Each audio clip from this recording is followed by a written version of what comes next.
Halo teman-teman, kembali lagi di Orang Ngobrol sama Mas Bagas, sama Daris. Kali ini kita akan membahas komik, ini udah aku tunggu-tunggu, The Count of Monte Cristo. Ini juga dikirimin MNC, terima kasih MNC. Thank you. Akasa lagi ya, Akasa. Oke. Jadi ini tuh sebelum kita ngomongin, kita seperti biasa ngomongin produknya dulu ya. Harganya 69.000. Aku memang rambut jauh sih, jadi cetak malah itu 69.000 dan jaket. Halamannya banyak, 300 halaman. Tebel. Kalau mau dibandingin sama Tsukihime, kelihatan cukup beda sebenarnya. Nah, harganya agak up tentu saja karena jaket ya.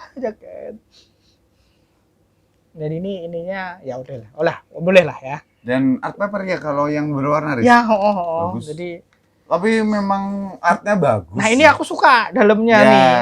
Ada ini apa sih istilahnya? Bukan Dove ya? Spot UV. Ya Allah, aku nggak ngerti kayak gini. Kayak itu siapa? Gyo. Jadi ini tuh ininya itu sama kayak sayapnya, Mas. Ya. Yang belakang juga sama. Oke. Lilin. Kenapa ini lilin dan ini kalian bisa baca sendiri. Kenapa? Nanti ada apa filosofinya ada. Nah, halaman warnanya ada 2. Ini gambarnya bagus banget. Nah, ini pakai art paper. Kayaknya MNC ngerti ini gambarnya sebagus itu. Jadi rugi deh kalau cuman pakai book paper. Soalnya ini kalau book paper jadi jelek, Mas. Asli. Benar. Urgensinya gambar dalamnya sudah tidak perlu diragukan. Gila ini memang aku tunggu-tunggu sih, Mas. Tapi kreatornya tuh emang senang bikin kayak gini, Riz? Nggak ngerti, aku nggak riset. Apakah emang dia bikinin dari cerita-cerita yang emang ada gitu? Tapi Jepang memang cukup sering bikin seperti ini, Mas. Sebelumnya ada komik judulnya Les Miserables. Terus yang terbit di Indonesia yang klasik-klasik gitu. Sherlock klasik ada. Oh iya. Arsène Lupin klasik ada. Iya. Tapi memang yang presentasinya sebagus ini tuh aku baru nemu 2. Les Miserables sama ini. Kapan-kapan kita bahas lah ya Les Miserables. Aku punya juga kok. Kita lihat gambarnya sebagus ini. Nah, sensornya juga minimalis. Kayak gini tuh tidak ada sensor. Terus ini menyenangkan sekali sih sensor yang biasanya. Ini originalnya ya. Alessandre Dumas. Nggak tahu bacanya gimana ya.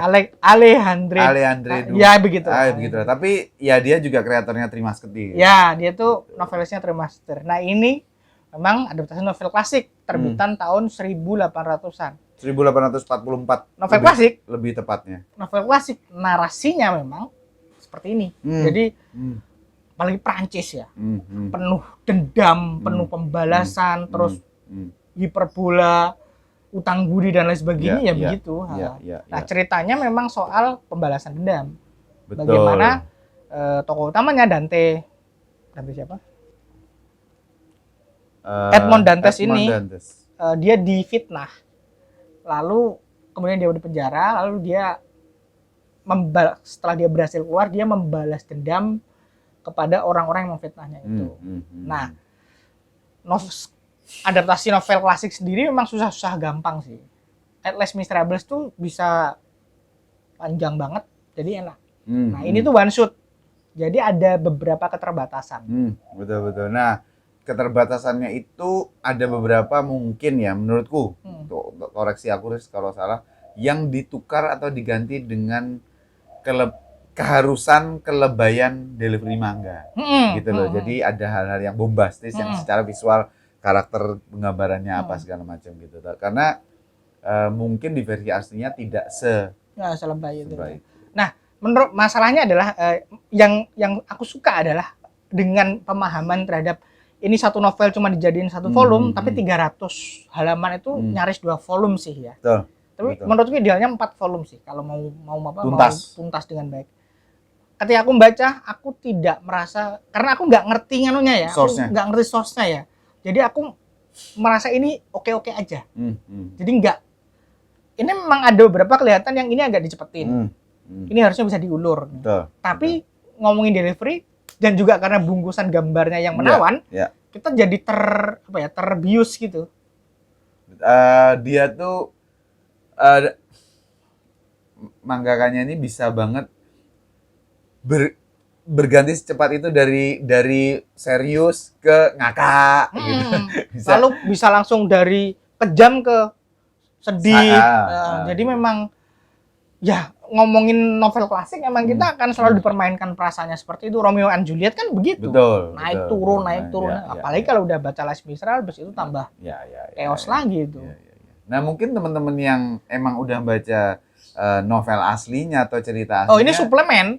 Iya, enggak, maksudnya bisa tulis di komentar juga bahwa sebenarnya itu gimana gitu. Karena aku bukan pembaca. Aku juga bukan pembaca, makanya sebagai bukan seorang pembaca karya originalnya, aku merasa adaptasinya sudah oke. Aku nggak berani bilang perfect ya. Nanti dilempar batu sama dibombardir pembaca novelnya. Sudah oke, karena dia maksudnya apa? Balas dendam, kemudian redemptionnya, kemudian legowonya, itu tuh semuanya. Terus kemudian kepuasan terhadap pembalasannya, semua tersampaikan dengan baik melalui delivery gambarnya dan narasi ceritanya.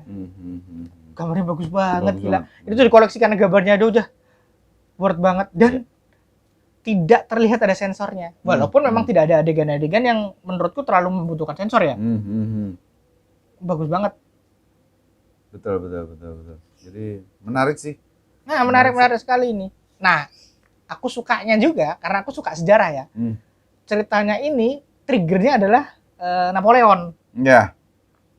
Jadi kita udah langsung bayangin nih kalau orang yang suka sejarah, wah ini tuh gara-gara ini. Walaupun ya itu cuma disinggung di depan doang ya. Betul. Cuman dia sebagai background aja, nggak lantas. Mau bagaimanapun ini fiksi ya. Nah, mau bagaimanapun ini fiksi dan fiksi yang diangkat dari novel klasik. Betul. Aku sendiri berharap sih ada banyak novel-novel klasik yang diterjemahkan dalam manga jadi seperti ini karena membaca novel klasik itu capek, Mas. Betul.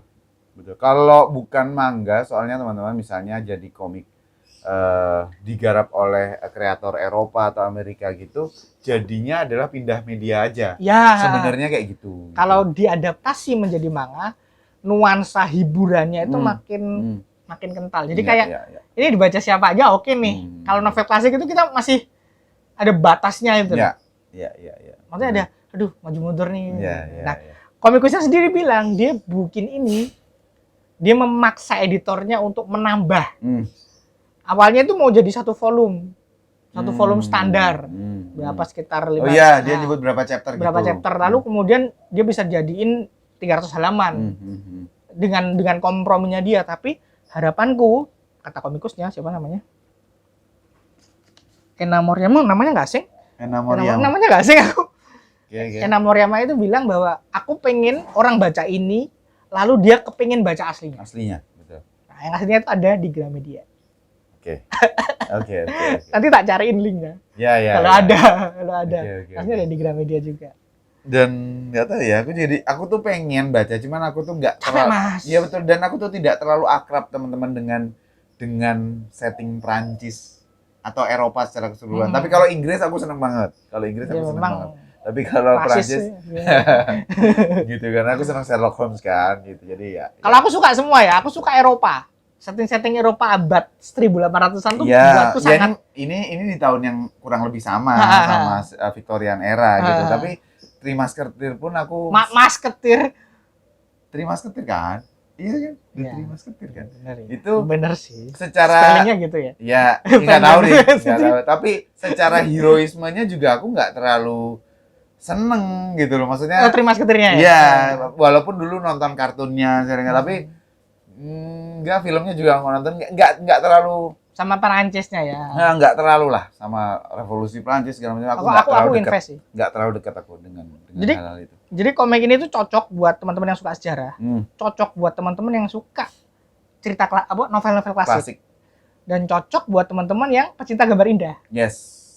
Dan yang lebih penting, ini one shot. Jadi, belinya enteng. Jadi udah nggak mikirin, aduh nanti lanjutannya kapan keluarnya gila. Gitu. MNC good job lah. Presentasinya memang bagus banget. MNC Akasa, oke.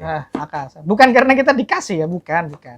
Tapi memang menurutku presentasinya sekarang Akasa tuh makin oke tuh. Oke, itu aja ya.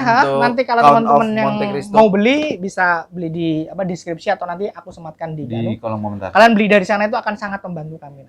Yes. Thank you. Sampai ketemu di konten Ruang Ngobrol selanjutnya. Bye.